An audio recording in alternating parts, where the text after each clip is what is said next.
जय हिंद दोस्तों, आज हमारा कोऑर्डिनेट का एक क्वेश्चन दिया गया है, कोऑर्डिनेट ज्योमेट्री का। इसमें क्वेश्चन दिया गया है बिंदुओं ए 3,5, बी 5,-6 एवं सी 3,2 से बनने वाले त्रिभुज का क्षेत्रफल ज्ञात करना है दोस्तों।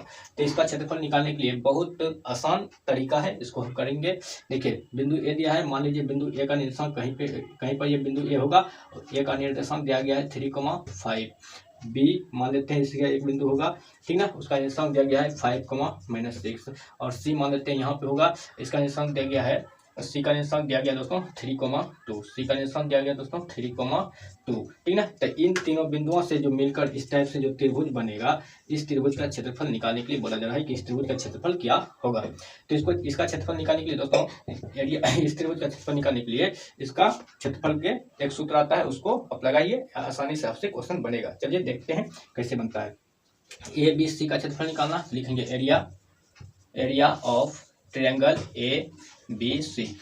इसका जो क्षेत्रफल निकालने का जो सूत्र होता है दोस्तों, वो होता है mode half into x1 into y2 minus y3 plus x2 into y3 minus y1। उसके बाद हो जाता है दोस्तों plus x3 into y1 minus y2। इसका मोड हो जाता है, ठीक दोस्तों। तो इस टाइप से हो जाता है। चलिए इसका हम करेंगे मोड हाफ इंटू x1 का मान बोलिए दोस्तों, यहाँ देखिए x1 इसको मान लेंगे और y1 इसको x2 मान लेंगे दोस्तों, इसको y2 मान लेंगे, इसको x3 मान लेंगे, इसको y3 मान लेंगे। अपना मान है, इस तरह से मान लेंगे इस तीनों को, और उसके बाद इस तीनों का मान इसमें रख देंगे। देखिए दोस्तों, x1 है तो x1 के स्थान पर x1 का मान रखिए, x1 का मान अभी 3 है तो यहाँ रखेंगे x1 के स्थान पर 3, ठीक है। इंटू है तो इंटू देंगे। उसके बाद y2 का मान कितना है दोस्तों, y2 का मान है दोस्तों y2, देखिए y2 कहते हैं -6, तो यहाँ लिखेंगे -6, माइनस है दोस्तों, फिर माइनस देंगे y3 का मान दोस्तों देखिए कितना है 2, तो यहाँ लिखेंगे 2। उसके बाद ब्रैकेट बंद है तो बंद, प्लस है तो प्लस। उसके बाद x2 का मान कितना है दोस्तों, x2 का मान 5 है, लिखेंगे यहाँ पे 5। उसके बाद इंटू y3 का मान कितना है दोस्तों 2, तो यहाँ लिखेंगे 2, माइनस है बीच में देंगे माइनस। y1 का मान है 5, तो यहाँ लिखेंगे 5, प्लस है तो प्लस। उसके बाद x3 का मान कितना है दोस्तों, x3 देखिए x3 यहाँ है, इसका मान कितना है 3, यहाँ लिखेंगे 3 इंटू y1 का मान कितना है दोस्तों, y1 देखिए यहाँ है ना, y1 का मान है 5, यहाँ लिखेंगे 5, माइनस देंगे माइनस। उसके बाद y2 का मान दोस्तों, y2 का मान है -6, तो यहाँ लिखेंगे -6 को थोड़ा ब्रैकेट में लिख देंगे, इसको ऐसे करके लिख देंगे। इसका ये हो जाएगा हमारा। उसके बाद मोड है तो लगा देंगे मोड। देखिए 1/2 इंटू देखिए 3 है तो लिखेंगे 3। उसके बाद -6 को -2 कितना हो जाएगा दोस्तों, -8 को, -6 को -2 को -8 को हो जाएगा, ठीक है। प्लस है देंगे, उसके बाद प्लस। उसके बाद 5 है तो लिखेंगे 5। उसके बाद 2 में से -5 चल जाएगा तो कितना बचेगा, -3 को बचेगा, प्लस है देंगे प्लस। उसके बाद 3 है तो देंगे 3। उसके बाद 5 है तो 5 देंगे, माइनस हो जाएगा दोस्तों प्लस। इस तरह से ये हो जाएगा हमारा, इस तरह से।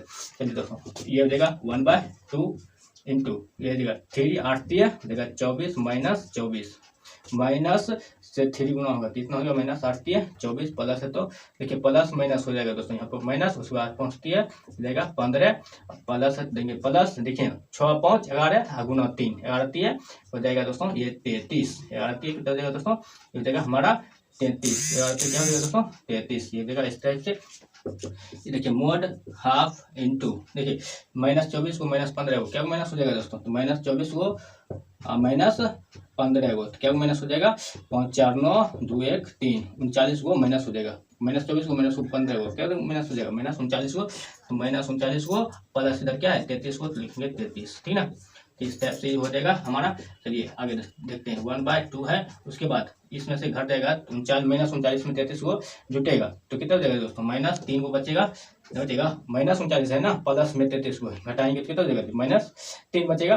तो ये हमारा स्टेप हो जाएगा। इसको आप इधर लिखते हैं तो ये हो जाएगा मोड 1/2, ये दोनों के बीच में नहीं पूछता है गुना, तो ये गुना देगा -3 है तो 3 रह जाएगा, अब मोड लग जाएगा। देखिए 2 से काटेंगे तो कर देगा 1/2 बार में 1/5 बार में कटेगा, 3 में 2 से भाग देंगे तो 1.5 होगा, ठीक है। तो -1.5 इंटू 1 हो जाएगा -1.5।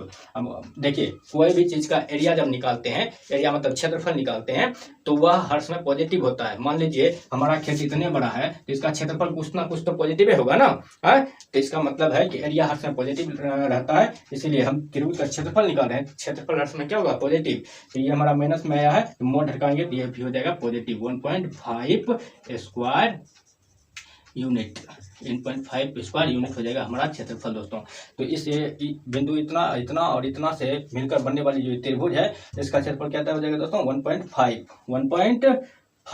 स्क्वायर यूनिट, 1.5 स्क्वायर यूनिट हो जाएगा दोस्तों, ठीक ना। तो इसी टाइप के वीडियो देखने के लिए आप हमारे चैनल को सब्सक्राइब कर सकते हैं, लाइक कर सकते हैं, कमेंट कर सकते हैं। थैंक यू, मिलते हैं आपसे अगले वीडियो में, तब तक के लिए धन्यवाद, जय हिंद। आप इन सूत्रों को याद रखेंगे, उम्मीद रहेगा हमको आपसे, ठीक ना। थैंक यू, मिलते हैं आपसे अगले वीडियो में।